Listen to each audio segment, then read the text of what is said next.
Namah Shivaya.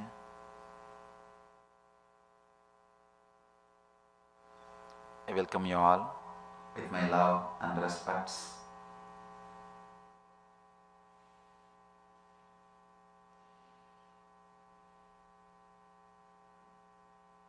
This beautiful book starts with the word Sri Bhairava Vacha, means Shiva said. Straight away Shiva is entering into the techniques. He is not giving any intellectual introduction. He is not giving any teachings. Let's enter into the sutra. Then we will see the meaning. We will understand it. Sri Bhairava Vacha Urdve Prano Hyato Jivo Visargatma Parocharet Utbhattit Vidayastane Varanat Baridastitihi. Straight he is entering into the subject. He is not giving any intellectual introduction. To tell you honestly, the first spiritual book without introduction. Straight to the point of enlightenment. He is not interested wasting his time. He is not interested in giving you words. He is not interested in giving you any teachings. No teachings. No words. Straight to the subject. Straight to the point of enlightenment. He is not interested in convincing. Let me be honest. All teachings, almost all teachings are given either to convince you that teacher is a great person or to convince himself that what he is believing is something truth. Incident which happened maybe 1 year ago. I went to attend an interreligious conference. In that I was sitting next to a father. I was boasting that I have a training center for meditation teachers in our Biddi ashram. I said more than 200 people are having the training. He laughed and told me, Swamiji, I have 16 training centers only in Bombay. The conference was in Bombay.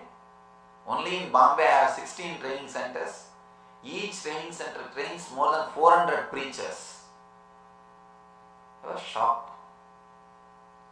And then I started saying, you will have more people because you guys convert. We don't believe in conversion. Naturally, you will have more people because you convert people. Some of Sanatana Dharma or Hinduism doesn't believe in conversion. We don't believe in conversion. So, I said, because of conversion you may have more people.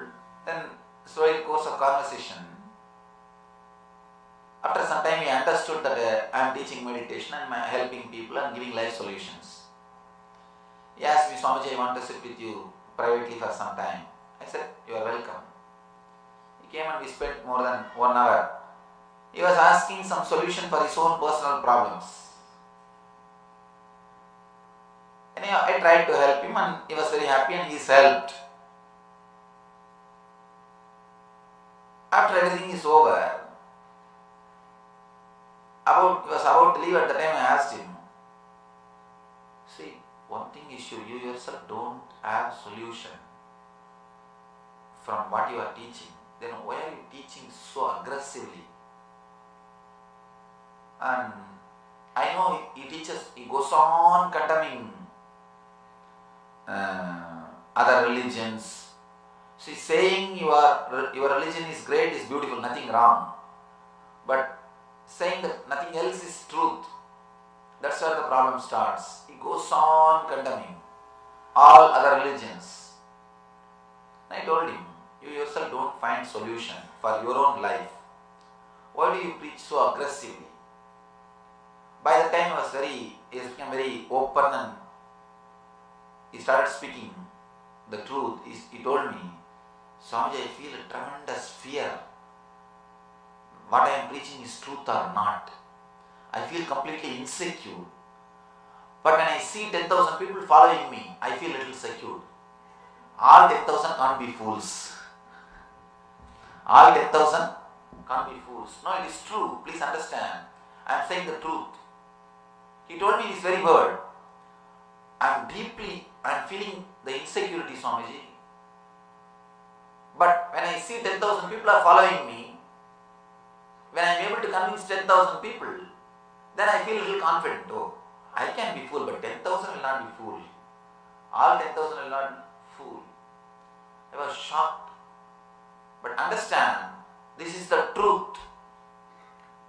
Teachings are given either to convince you the teacher is a great person, or to convince himself what he is teaching is something great. Only then teachings are given. If there is no need for convincing, only techniques are given. Here, Shiva doesn't have any need. He doesn't have to convince Uma. He doesn't have to convince Devi. He is straight away giving the technique. And let you be very clear, never learn from a person who has to convince about his authority to you. Then he will be talking too many big things which neither you understand nor he himself understands. Because he is on a big job of convincing you. That is why there is a beautiful story, one more story. One great Kashmiri Side Pandit, actually this book is from Kashmiri Saivism. The only living religion or the only living tradition which carried the light of Shaiva, light of Shaivism, the light of Shiva till today. Kashmiri Side Pandit, he went to the king and said, King, I wanted to teach you the Shiva Sutras and I want to initiate you. King said, I don't feel like having it. First you read and then come to me. But it was taken aback. He said, I have read for last 12 years, I mastered it completely. King again said, no, go back and read, then come. After 6 months, the Pandit again came. Now I wanted to teach you. Now I read everything. King said, no, go back, read a little more, then come. After 6 months, again the Pandit came. King said, no, go back and practice, then come. Pandit was shocked. He started thinking, I think somewhere I am missing. He went and started practicing. After 6 months, he did not come back to the king. He was sitting in his place, blissfully. Then king said, please go and find out what has happened to the Pandit. All the servants of the king came to the Pandit and they said, Sir, are you not coming to the king? Are you not coming to the palace to teach? Pandit said, no, I am not interested. No, I don't feel like. And king said, yes, now I can go and learn from him. Now it is time. Now he is right. I can go and learn from him. Now Pandit doesn't have any need to convince the king about his greatness. If there is a need to convince the disciple, if there is a need to convince the student, be very clear, truth cannot be expressed 100%. If already the bridge, trust has happened, then sharing the truth is possible. I always tell people, do not think to doubt you need intelligence. To doubt you don't need intelligence, just intellect is enough. Yesterday, one devotee was asking me, what is this, Swamiji? Always you encourage doubting and questioning. But suddenly you change the whole trend. Yesterday you started telling, only fools doubt, only fools question. See, doubting, questioning is good to learn, but not to experience. If you just want to learn, if you want more and more words, if you want teachings, doubting is beautiful, questioning is beautiful. But when it comes to techniques, doubting or questioning is not going to help. Straight away, if you want the experience, only the trust can help you. I always tell people, when intellect is right, it becomes intelligence. When emotion ripes, it becomes trust. When your being ripes, it becomes enlightenment. If your intellect has reached its peak, it becomes intelligence. If your emotion has reached its peak, it becomes trust. If your being has reached its peak, it becomes enlightenment. To doubt, you don't need intelligence, just intellect is enough. You can doubt anything. And the more you doubt, the more you question, people will start respecting you. No, it's the truth. If you just wanted to show yourself as a great person, simply start doubting everybody, start criticizing everybody. It's a beautiful technique. Start criticizing everybody, start doubting everybody, start questioning everybody. You will become a great Pandit. People will start respecting you.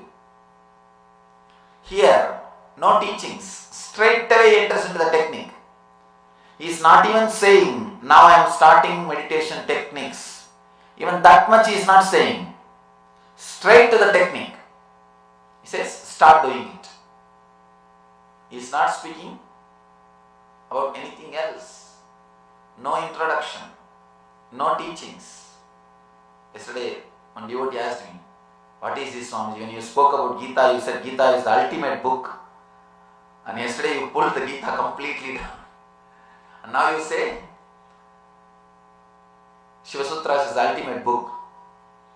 See, Gita is a beautiful book to start. It has got some little bit of Shastra, little bit of Stotra, a little bit of Sutra.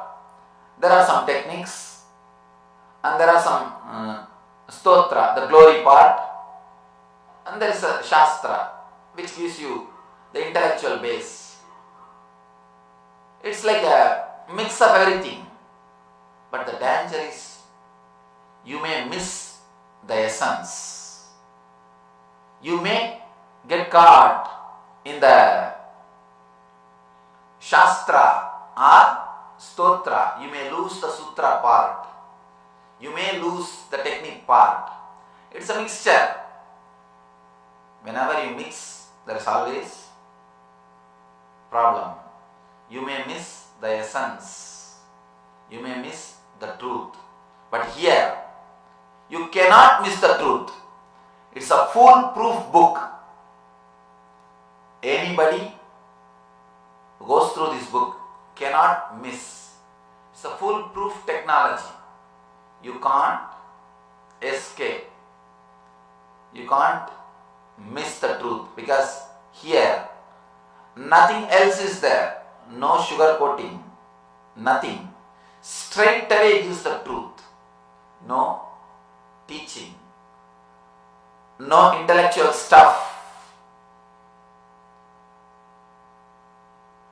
There is no need to avoid anything. There is no need to use your intellect to separate, to analyze what is truth and what is not truth, and you don't have to use your intellect at all.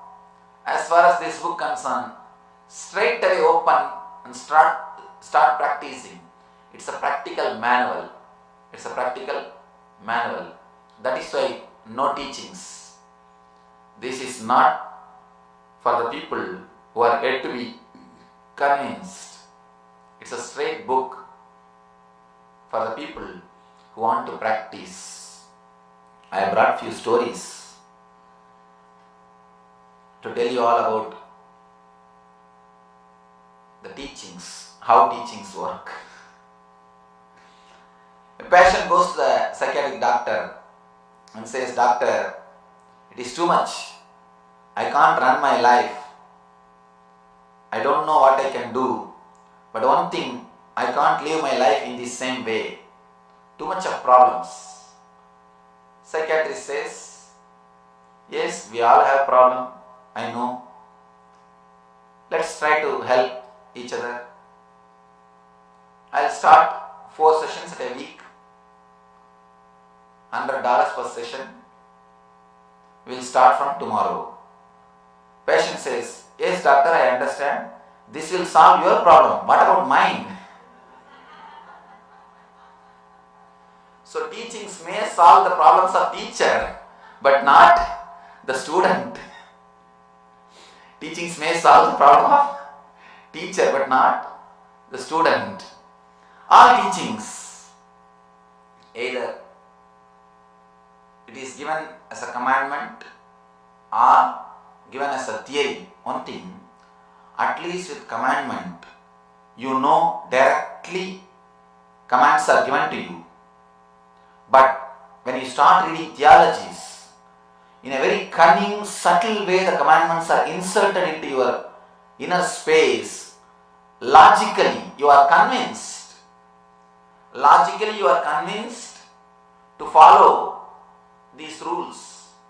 Logically, you are convinced about these teachings. Then great damage, permanent damage is done to your consciousness. Let me be very clear, unless it becomes your experience, any teaching, it does only damage to your inner space. It does great damage to your consciousness.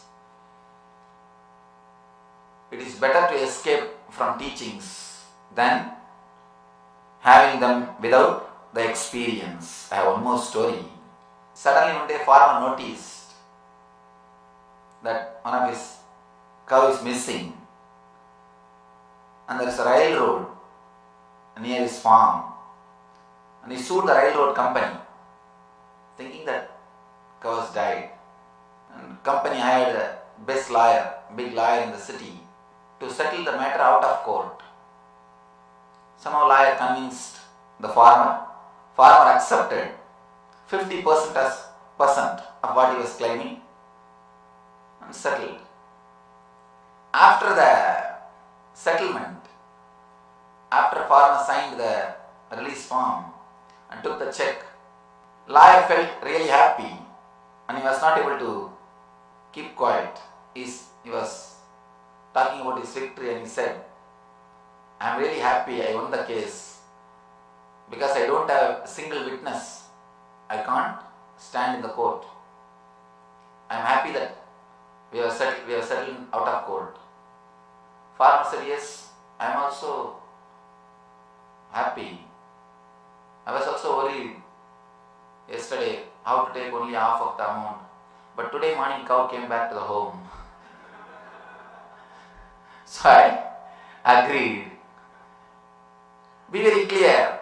Neither the farmer knows nor the lawyer knows what is going on. He is trying to cheat the other person. The other person is trying to cheat this person. Liar is thinking he is cheating the farmer. The farmer is thinking the other way. In the teachings also, the person who teaches, he is thinking, people are all listening, he is talking for them. People are sitting, they are thinking, anyhow he is talking, what to do? I have to sit, I have come. It becomes a sort of a routine. It becomes sort of routine. Anyhow, we are not going to do anything. He is going to speak. Let's have some good time. Please be very clear. Neither teacher knows what he is saying, nor the student understands what he is hearing. All teachings, it adds only more and more words, more and more trouble. That's the reason here, Shiva is not here to convince you. He is here to give the experience.